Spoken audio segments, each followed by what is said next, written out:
This is my trainer, Spencer Tatum, and we're gonna go today through one of my favorite warm-ups. I do it before every round. I do it almost every day, and it consists of basically warming up your core and glutes, you know, the king and queen muscles in the golf swing. And those days that we're all at home sitting down a lot is the first two that are gonna go. So getting your core, your abs activated is gonna be very, very important. So he's gonna guide me through it and explain you guys what we're doing, and I'm gonna give you my personal input of what I feel, see if it helps out. The one thing you will need is an iron. Try to get a long iron. I have a 5-iron here, and you're gonna be using it throughout the whole exercise. So this warm-up right here helps us not only to help Jon with his mobility, stability, but also prepare him to play. And we can also use it as a strength warm-up on the road too. So if you're at home, if you're sitting around, like a lot of times you're doing really tight hip flexors, playing a little Xbox. I know somebody likes to do that. But on the other side, it's kind of get everything back aligned before you get back, swing your golf club, or you get back in training session. So we're gonna take you through it. So we're gonna start with Jon's gonna lay down his back. As you see, he's got his 5-iron golf club, and what he's really trying to feel is that pelvic tilt. So he's really pushing the ground. He's gonna take the club and apply a little bit of pressure to hold this core and hold it lock in. So he's gonna breathe in, and he's gonna push one down the whole time he's holding that midline as he's coming back up. So we're working stability right here of the core, but we're also working mobility of the hips. So Jon's gonna demonstrate about 3 reps here. And as you can see, he's really focused on pushing that club, keeping pressure in the upper body and the lower body, and maintaining that stability. So after we kind of get this going, he's gonna move to a bridge. So it's a core activation bridge, still using his 5-iron. Same concepts apply. He's gonna try to hold that midline, create that pressure, or a feed forward system. He's gonna breathe in, he's gonna bridge up. He's really focusing on extending that hip. I know a lot of us gonna wanna arch that low back, right? Make sure you're really holding it here. You're driving to the ground, extend that hip. So Jon's gonna do 3 reps. Notice the pressure is breathing. He's breathing out up top, breathing in, hold it.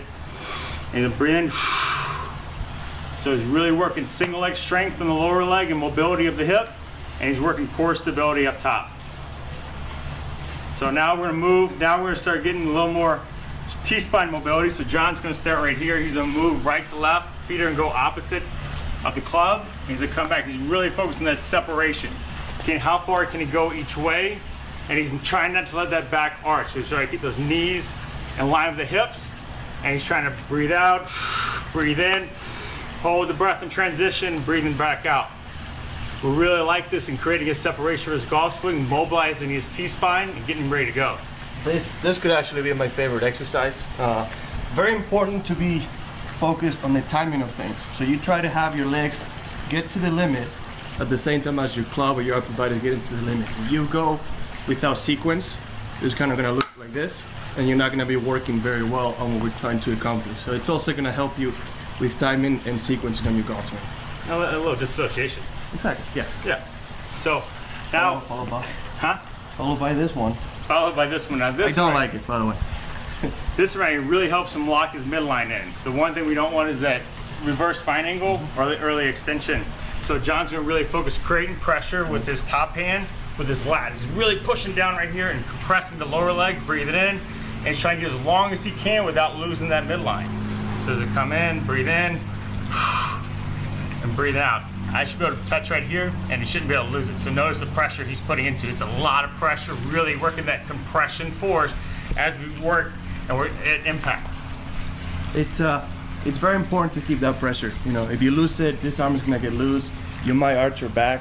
If you keep this pressure continuously going throughout the whole exercise, it's very hard to arch it, especially if you use that hip and push into the hand. So now we'll do the other side, just so we're balanced out. And we're doing 3 to 5 reps here. So you can do 3 to 5 reps, and what you're really trying to get that feel. So notice how he's coming in, coming back, coming in, coming back, really keeping that everything locked up. And he's thinking about he's compressing the opposite shoulder to the opposite hip. Exactly. So, okay, so now we're gonna move a little bit more in our straight leg setups. There we go. So, boom, really working, rolling. Think about we're going down, click, click, click down the vertebrae, and click, click, click on the way up. Try to keep those arms above your head at all times. I'm impulsing a little bit. The stronger you are, the easier it would be. So essentially, try to keep them straight without really, abusing your arms to get up. It's gonna be a really good way to get that ab connection again and really make it work and warm up. And really prepare you for hip hinging, which is important for the setup.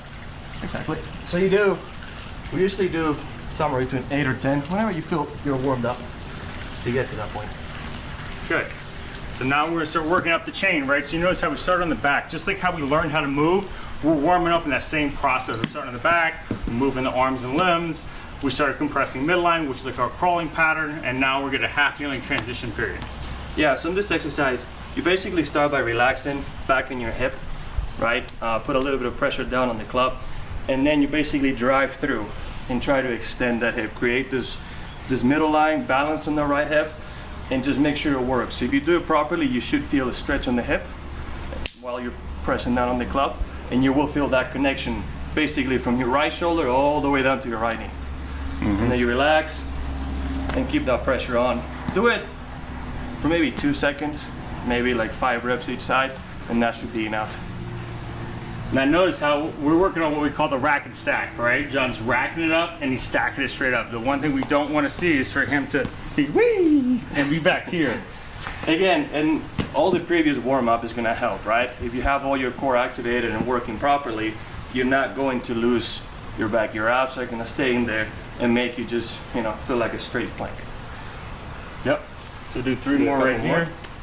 And notice he's creating that when he comes up, he was pushing down first, and then he's driving that hip through, really getting that nice stack You will feeling. feel, it's pretty similar to the dead bug, honestly. If you do it one-handed, it will be a very similar feel to that with you pressing down with your arm and just feel the same connection. Right. So now we worked in a transitional period, now we're going to standing, right? Exactly. Single leg stance, I'd say it's a little important. Yeah. So now, RDLs. Not my favorite exercise. This is gonna. It's hard to keep balance throughout doing them for most people. I struggle if I don't warm up properly or if I don't do anything for a week. Yeah. So basically, you try to keep your arm extended, keep that pressure, put your toes up, keep that pressure between the legs, between the leg and the arm, and basically do a normal RDL. Try to go to parallel if you can. If you can, whatever you get to, but never lose that pressure between your arm and your leg. Maybe John becomes a coach in his next profession. Highly doubt it. But you notice he's really working those feet. So when you think of that bottom foot, when you're going down, you're gripping those toes in the ground to anchor that foot down. This will help with our sway and slide in our golf swing. Whoops, see, that right leg is usually my nemesis. And we're also really working on loading that right and left hip. Really, can you get right here as we're transitioning, bang, right here, so we can snap it and drive the ball.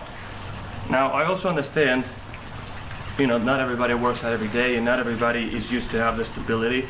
Just work on it. If you fall a couple times, don't worry about it. Just try to work on it and feel how your body is warming up. And don't worry too much about the RDLs if you can't do it, just because it is a little bit more technical. So you just work up to it. Because now we have all the joints involved, right? So now it's a higher level pattern, right? So the last thing we're going to work on is a little 2-legged hip hinge to get us ready to swing the golf club. So for people that know, it's almost like preset to a deadlift. But try to keep your elbows open, not closed like this. Try to keep them open and try to keep the club touching your body as much as possible, and just hinge. And what we're looking for is, can John keep his head, shoulder blades, and glutes all connected to the club as he's putting force in the ground and loading those hips. Now notice how his shin angle is staying nice and vertical. He's not going backwards where he's losing power. He's not going too much farther in that squat. Now this is a challenging pattern. It looks simple, but it's way more challenging than you think. Try switching hands as well. And I would say, as soon as you feel the club leaving your body, so like you see, if I start bending my upper body without hinging, you'll see the bottom of the club and the grip will not be touching my spine. You're already wrong. So try to keep that butt pushing as much as possible until you feel the separation, and then is when you stop. But John, how important is the breath when you do this, when you're breathing? It's important to keep that tempo, right? So you could probably explain it better than I can, but just being able to breathe throughout it so you don't gas out, especially also in the golf swing, just having the proper breath at the right time. You know, you're not gonna hit the ball while you're inhaling, so you kind of need to work on that as well. So basically, you hold your breath while you're doing. Basically, you inhale and you hold your breath while you're doing the challenging part, right? And then when you basically need to explode, is when you exhale. So easy way to think about this: breathe in for stability, holding that breath in transitional periods, and breathing out when you're getting mobility and power. So he's breathing in, holding that breath, breathing out, hard exhale up top. So very simple warm up. Just need a fire iron, a mat if you have a hard ground or hard surface, and I think it kind of gets you ready to go. Yeah.